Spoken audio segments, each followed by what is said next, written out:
Why choose a Sleep Number smart bed? Can I make my site softer? Can I make my site firmer? Can we sleep cooler? Sleep Number does that. Cools up to 8 times faster and lets you choose your ideal comfort on either side. Your Sleep Number setting. Enjoy personalized comfort for better sleep night after night. It's the final days of our Black Friday sale. Recharge this season with a bundle of cozy, soothing comfort. Now only $17.99 for our C2 mattress and base, plus free premium delivery. Prices higher in Alaska and Hawaii. Check it out at a Sleep Number store or sleepnumber.com today. Time is precious, and so are our pets. So time with our pets is extra precious. That's why we started Dutch. Dutch provides 24/7 access to licensed vets with unlimited virtual visits and follow-ups for up to 5 pets. You can message a vet at any time and schedule a video visit the same day. Our vets can even prescribe medication for many ailments, and shipping is always free. With Dutch, you'll get more time with your pets and year-round peace of mind when it comes to their vet care. Are you feeling like dating can be extremely exhausting, disappointing? Maybe you've had an experience with a guy or girl where you built up all these expectations in your head and then you come to realize that they're not exactly what you thought they were going to be or who you thought they were going to be. So if this is where you're at right now, currently in this moment, and maybe you want some comfort or some answers with what you're feeling in the dating world nowadays, it can not the easiest, can be, but I think we don't make it easy for ourselves. But maybe this episode is for you. So today I actually have an expert with me who is going to talk through my recent experience with dating and date a guy that I've been dating, I guess. Caroline, welcome to King of Hearts. Thank you. Thank you so much for coming all the way from Amsterdam. Caroline is a psychologist and coach, life coach. Yeah. Yes. And funnily enough, just off topic, but when I arrived this morning to come and record, we met at reception downstairs and I just came in a wave of, I guess, like emotion and had a little cry with you about my recent experience with a guy, but we're going to go into that today. Yeah. Thank you so much for coming. If you love me, let me fly away. Maybe I'll come back to you. Maybe I won't. How did you get into this whole field of psychology and life coaching? I am a psychologist for a very long time already. Yeah. I have obviously my own share of traumas and Don't we all? exactly. I did my own work, explored for many years by now. Yeah, different paths. What can be done that's beyond just what I knew as a psychologist. Right. And yeah, that's how I became also like a social media person, let's say. Yeah. Trauma is so much more than just the war or the car accident that we all maybe know and would identify with trauma. Mm-hmm. Trauma is something so much deeper. It's sometimes the invisible wounds Right. no one sees. I don't want to, make it compare which one is worse. They both hold the physical trauma as much, pain As the emotional. emotional trauma. But Yeah. I think we need to speak up and share this more. And I wanted to create a platform really for that, to normalize also, vulnerability, to, identify self-awareness, create that, oh my God, that's me. That's not about judgment. It's about that there's a possibility of healing, to provide that opportunity Yeah. and that guide that we all kind of seem to be needing. Well, I think the world needs a lot of healing. I think as a collective, I was speaking about this with my life coach, but we've gotten to such a divide in the world where there are more people going downhill and being driven by the ego and by insecurity. But then there's also the other polarity of a lot more people becoming enlightened and seeking for healing and seeking to work on themselves and self-development, which is where I'm sure a lot of your followers come in, and a lot of girls that follow me as well. Like, I try and really practice vulnerability online. And I recently, which we're going to go into, had an experience which I wanted to share with the podcast, because I do think that not only could you help with advice, but there are so many young women and men that go through dating, and especially I can only speak for myself, but you come in with so much expectation from someone else, and you meet someone, for example, for the first time, you go for like 2 or 3 dates, or maybe you're dating for 2 months, and you build up this idea of what could be with that person, and you build up this narrative in your head which doesn't actually exist, because you don't really know that person very well. You can't really know anyone that well going on 2-3 dates or spending 2 or 3 days with them. But I was fortunate enough to have an experience where I got to spend an intense amount of time with a guy that I was romantically involved with recently, very recently, like the last few days. And it all kind of came crashing down, and I feel really disappointed and disheartened. And what advice could you give to someone who, I guess, to soothe that wound of disappointment when dating goes wrong? Dating is a really tricky thing because it's a very new concept. How I experience it, that we would think, wait, our childhood plays a huge role in the dating. And it's basically the first relationships with our caregivers, parents in that sense, shapes relationships in general. So it becomes a little bit a red line. So of course, when we go on dates in the teenage years, 20s, later on 40s, it doesn't matter. We can date in any stage. These things do play a huge role. Yeah. How we grow up, basically. So that creates a filter of how we see things, but also how we experience connection.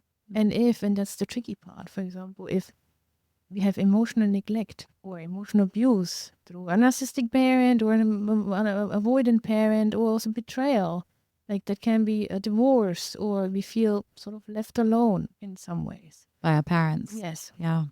That is an invisible wound created. A lot of times we sit with this alone as children, and it internalizes, and it's me. I'm the problem. Yes, I'm the problem.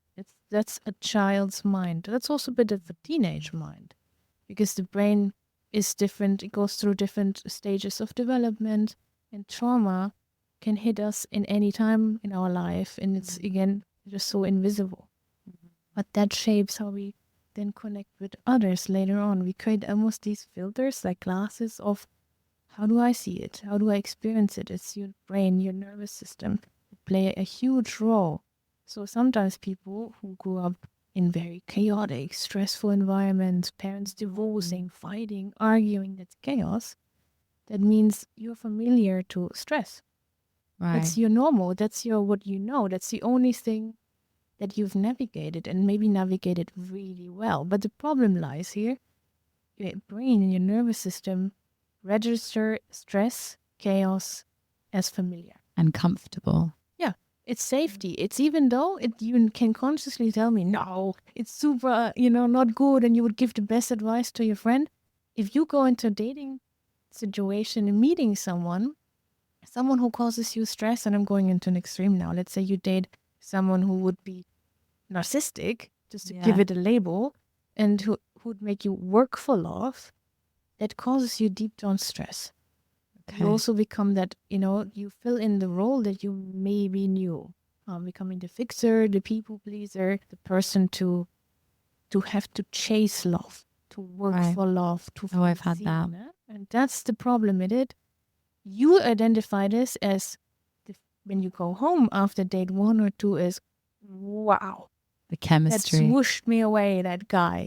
Exactly. It's that high, the dopamine, but the childhood wound plays out.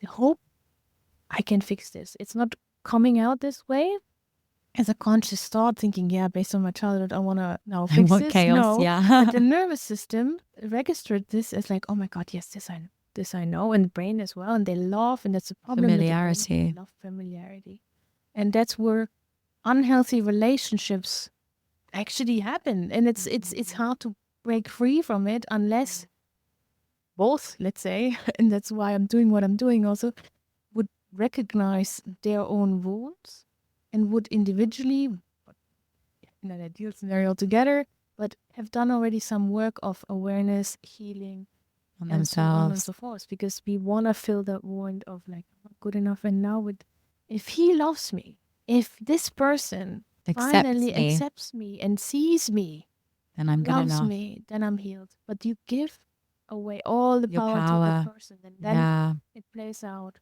Obsessive way of thinking, waiting for the next text message of like, when is he gonna text? Yeah, Is he gonna that's me. text? You have that short-term relief of yes. Text. That dopamine, yeah. Yeah, but it's also a form of power because you were helpless and powerless in your trauma, in your childhood. A child is, in a sense, always dependent on the parent. Right. It's a natural, thing of evolution. We are dependent until we can walk, we can feed ourselves, dependent on our caretakers. But this thing, you are powerless and helpless, particularly if they're traumatic situations, you cannot escape. You Yeah. have to navigate. But we want to regain some form of power. It's also linked a lot of times to control. Yeah. And I'm also a control freak. that can happen, but it Yeah. goes in line with perfectionism a lot of times, But deep down, core wound is I am feeling unworthy. Oh, for sure. And I think a lot of us, especially if you're listening to this and this resonates, where you date to, I guess, seek for external validation, because part of you, and this is something that I've struggled with, is like, part of me really wants to meet the one and really wants to meet that person that's going to complete me. And I'm learning this year that only I can complete myself. And I mean, going back to this experience that I had over the weekend, I went away on holiday with a guy and we'd been speaking for a month. Again, this is never good. Never, ever have an online relationship with someone because they're completely different online than they are in real life. People can portray themselves in a completely different way online. Yeah. And then it kind of, within the first 8 hours, I knew that something was off. He said something that I did not agree with, and not agree with, but I just don't align with, because I'm not like that. And this is, if you're a girl listening to this right now, I hope that you also take a lesson from this. He was like, "You're not my usual type." And I was like, "Oh, what's your usual type then?" Like blondes. And I was like, "Oh, that makes me feel," inside I was thinking that makes me feel shit about myself. It makes me feel really unworthy. And now I feel like I have to prove myself to him that I am worthy. He's almost had a little dig at me of being like, "You're not what I usually like, but I'm giving you a chance." Does that make sense? Yeah, but the dynamic is already the power dynamic. I'm putting myself above you. Right. I didn't know that. And you have you're lucky, that's the thing. Yeah. Never want to label anyone from the outside, but sometimes it helps just to simplify things. So if someone is quote unquote narcissistic, I make you feel that you are lucky to be with me. Obviously, I can woo you in different ways. Maybe that happened already online. But saying that is like, again, it makes you work. And when I, not that narcissist would know, what kind of attachment style. And maybe it's not even conscious. No, it's not conscious. It's not. It's just the dynamic of the power of control. Right. Want to hold over your emotions. It's just an almost textbook way of saying it. I find it so fascinating that they're literally lines that are just textbook. Almost Textbook narcissist. Because what you experienced was your wound was triggered. Oh, big time. Enough, and made me not feel good enough at all. I was like, then why is he inviting me on this holiday if he likes blondes, And then he'd be like, "Yeah, but I like you. So there's a reason why you're here." Oh. And I was like, right. So I'm supposed to feel grateful to you for taking me on holiday, even though I'm not your type. And again, Yeah. overrule. And that probably maybe not happened. We overrule in this moment our own inner boundaries because we're used to it. Because you're used to maybe that pain. Maybe. To working for love. Your Yeah. worth, and that's also sometimes the hypothetical that plays a role because you had been online for a month and your mind had created maybe this idea, potential way of us being together. Big time. I had already envisioned the holiday without even going on the holiday. And I'm sure if you're listening to this and you're dating someone online and then you meet them in real life, you have this idea of what you want them to be. And then when you see that they're not that, you still try to convince yourself that maybe they will become that. But Maybe that's the biggest red flag for you, you for know? me. It's never about you cannot fix the other person, but it's your inner red flags of like, oh my God, if I travel into the future and I'm creating a picture with that person in it, it doesn't allow you to notice and identify any red flags because your In the moment. mind will reject almost everything, of overrule it and be like, no, no, no, but I'm going for that future picture that I've created, and it's driven by hope. And it's also, you're only seeing what you want to see. Yeah. So this thing that happened, I kind of just brushed it to the side, mainly because there's I guess, a deeper part of myself that's insecure and wants to feel like she is worthy. And him taking me on holiday was like, okay, maybe I am worthy, because even though I'm not his type, maybe I am worthy to be here. But having said that, like, I am the fucking shit. Like, I'm a cool person. I'm amazing. And like, Wonderful. and I should feel wanted, not like, oh, you're kind of like, there's no one else, so here you are, you know? We're just going to take a pause there and we'll be back after this break. I mean, after he said that, I was immediately feeling bad about myself. And to touch on that even more, we then watched a movie. He was like, I really want to show you this film. I love it. It's really fun and a nice film. Have you seen it? Girl Next Door. It's about a really hot blonde chick who's actually a porn star. Okay. And he was like, she's cute, isn't she? When we were watching. And I was like, is this actually happening? Like, I've not only felt bad enough to understand that I'm not blonde, but now I'm being shown a hot blonde who's a porn star. That makes me feel great about myself. Great. It's so great. It feels amazing. I feel really worthy of being here. I'm sorry, that's like difficult to hear. Yeah. I'm sure a lot of girls, women, also men, can also be the other way around. Yeah. Go through something. Oh, for sure. And stay in it. I stayed till the remainder of the trip because I was a people pleaser. And if he's listening to this right now, it's, even if he does hear this or his friends sent him this and are like, oh my God, she spoke about you on the podcast. It's not about him. It's about the lessons that I've learned from that experience. And he's not a bad guy. He's not evil. He was honestly like really sweet at moments and like nice. And like, and he's not an evil person, but there were some things that he said just did not align with me and made me feel bad about myself. And I feel like through this experience, I feel the need to help other girls to notice the red flags and for you to come on here and be like, this is not correct. Yeah, but I have to jump in a little bit because it's about you. And yes, we don't want to, punish the guy or anything, but Yeah. it made you feel a certain way. Yeah. And there's no justification on why he made you feel that way. It was not good for you. Yes, you stayed, but now you identified that was not what I wanted. And the thing with boundary creation that can happen later. Sometimes we feel like, oh, missed my window of creating a boundary, and guilt kicks in. Yeah. Or shame after. I had Sometimes so we much guilt and shame. ourselves, That's the other thing. That's the aftermath of it. Of the emotional wound that's been created, in that moment. You need to sit with it and you go and analyze it yourself. You analyze, and that's the tricky part. And that's a bit of not the downside of being an empath, but you justify and analyze him too, why he did what he did to you. And sometimes we're like, yeah, but he maybe came from also, A place of insecurity. insecurity and trauma, and maybe he has childhood trauma. Yes, that can be true, but that's That's not my his problem. part in his share to work on. That doesn't allow and should not allow you to hurt. Shouldn't allow it to Exactly. hurt you. So Yeah. And I deserve, and this is why I'm like, cut it off so quickly afterwards. And just said like, listen, our values just don't align. Like, I just, not in a attacking way, but it's just like, we're just different people. And what you want a blonde and I'm not blonde, and you want cheese and I want milk. We're just two different people, not in an attacking way. But it's also made me realize that I deserve to be in a relationship with someone that doesn't make me feel like I have to work or doesn't make me feel unworthy. true. Did you tell him that it did hurt you? No. Because that's the sometimes, and don't get me wrong, then sometimes that's the thing with when we're so used to dealing with the pain by ourselves. Mm.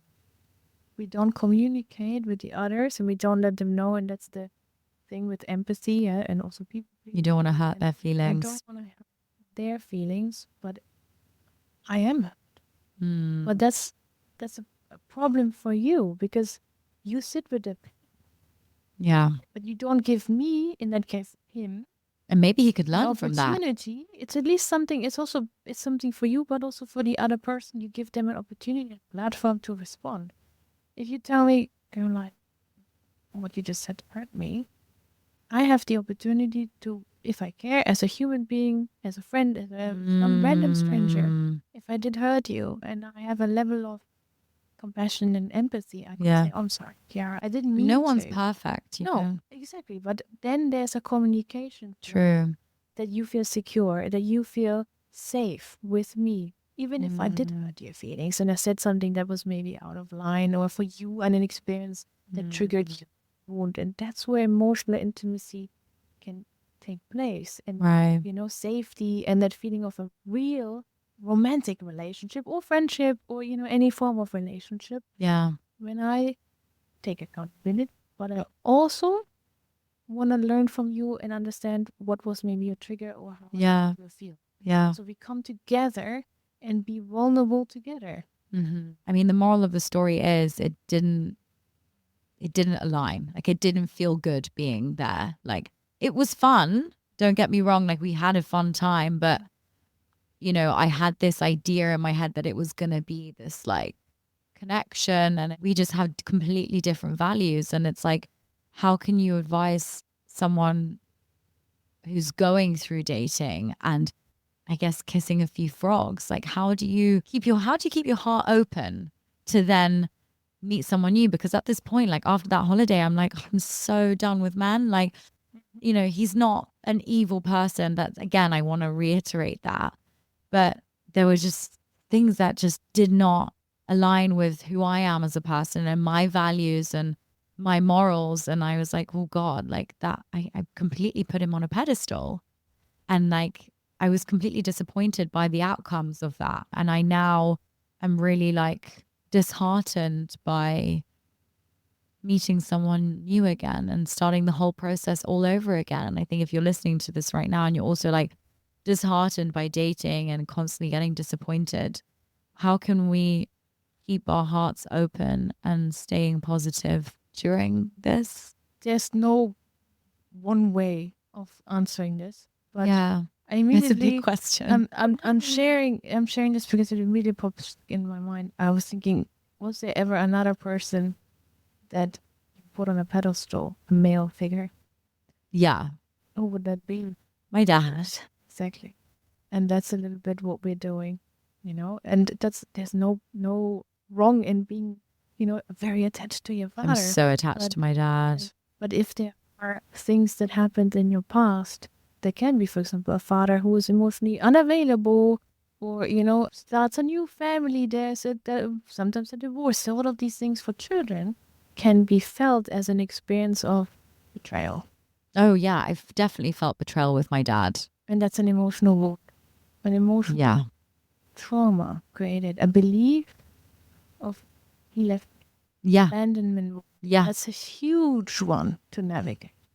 But the thing is, and we can still go on dates, but if we identify what you've identified, like, okay, I'm a people pleaser, you mentioned, I'm very kind and caring. There's two sides of the coin, but a people pleaser, and I think it's more like a sort of fawning response of like, I'm making sure I'm liked by everyone because I don't Yeah. like to be judged or, conflict avoidant. I think most people don't like to be judged, No, and we all most don't. girls, speaking to all of my girlfriends, they also want to be liked. They want to feel loved. Everyone wants to feel liked and not judged. Definitely. But if it comes for the price of your needs not being met Yeah. or your boundaries being crossed, Mm-hmm. then it's a high price to pay. Mm-hmm. It's a short term, nice and high and wonderful. But a few years into the relationship, and maybe a few people can relate, they sit with the thoughts that you mentioned also beforehand. you did the thought of like, oh my God, my needs were not met. Yeah. Those naming them, communicating those, really expressing them is almost a foreign concept to people who've navigated the emotional wounds by themselves for so long. Mm-hmm. So it's about doing the work within yourself. Yeah. Oh. But how can you do that work but also still date? I don't want to be like locked away in a cave and doing all the exactly. work on my own, because No. also relationships and dating have this beautiful, I guess it's a mirror effect. Like, Exactly. They show you everything that you need to work on. And I'm grateful that I had this experience with him. Yeah. So grateful, because it made me realize these are my boundaries. Like, I didn't want to have sex with him, and I stuck to my boundaries, and I was really firm with them. And I'm so proud of myself that I stuck with that, because, you know, you go on this romantic holiday and of course things happen. Like, I'm a 26-year-old woman. I'm not 16, but I knew that like, I really stuck to that. That was a lesson that I learned. And then the other things, everything that came up in that trip was like triggers for me. And how am I going to deal with what he's saying and how he's acting? And I'm grateful for that. It was an amazing lesson. But like, how many more lessons do I need to learn? And how many lessons as women and men do we need to learn in order to then get that perfect, not perfect, because again, perfect doesn't exist, but that the right relationship that fulfills you and does meet your needs. I get that question actually quite a lot, because I think there's no right and wrong, but I think my personal take is it would be wrong to say, oh, you have to first do the healing work on and your then own. You're ready to date. That's never going to work, because healing is not a, with an end destination and then you're ready. It's a constant. It's a constant thing, but it's about, okay, I'm giving myself the beauty of time.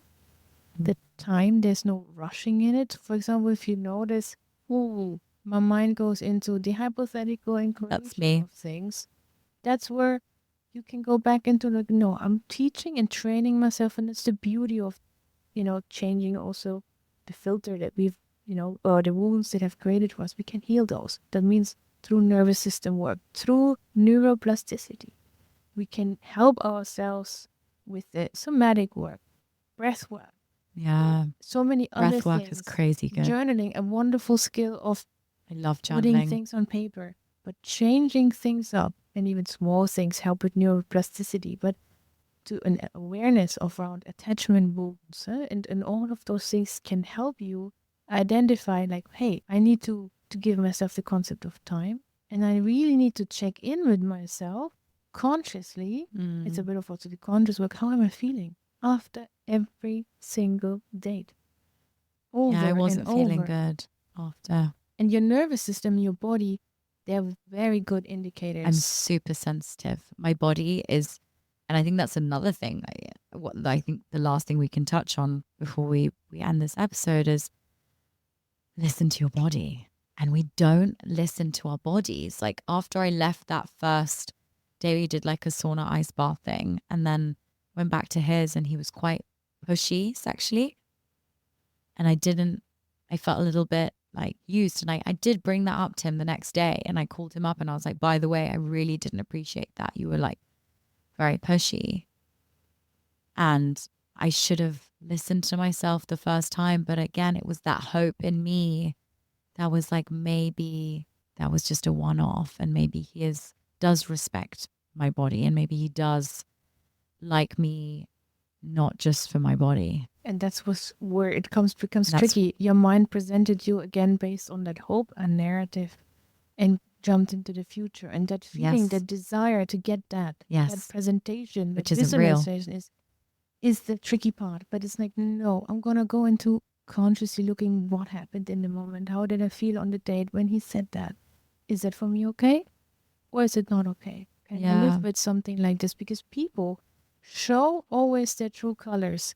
Is sometimes us, and then we don't want to see it. We don't want to see it. We avoid the red flags. Are you sure it's not green? Are you sure? Yeah. Are you sure that red flag's not a green flag? No, you're so right. And I think, what I've taken from this is trying to stay as present in the moment. And if you are dating and finding it tricky and building this big idea of that person in your head, and it doesn't work out because you have these high expectations of this person, which also isn't fair on them, to stay present and listen to your body. yeah, the body tells you a lot. And the work is very much like attuning somatic work, doing things to regain the trust within yourself from your nervous system. Yeah. Because once you have that, and that's lost along the way of emotional like trauma, that work is something that you can do, but you can still date along the way, but keep on checking in. Give yourself the luxury of time and take it slow. I think Take that's it the slow. most important part in dating, really taking it slow. That's Okay. difficult in a fast-paced world like this. It Look, in is. the next swiping next, it's going too slow or wrong, but you deserve that luxury, which Of is going not slow. quote unquote. It is okay to take your time. Yeah. Well, that is a great way to end the episode because you're right. We should be taking it slow and getting to know people slowly instead of jumping straight into bed with them or straight into a relationship with them because you don't know who you're getting into a relationship with. True. Yes. And people will surprise you. But anyway, thank you so much for coming on and giving me some insight into what I should be doing with my current love life. And to everyone listening at home, if you enjoyed this episode and it helped you gain a little bit of perspective on dating and how to navigate it, the highs and the lows of it, it is fun, true also. Definitely give this episode a like and a follow the pod as well. And also follow Caroline. What's your full handle? Caroline Middlesdorf. It's a tricky one. Middelsdorf. How do you spell Middelsdorf? Middelsdorf. Caroline Middlesdorf. Caroline Middlesdorf on Instagram and TikTok. Yes, on TikTok and Yes. YouTube. And YouTube.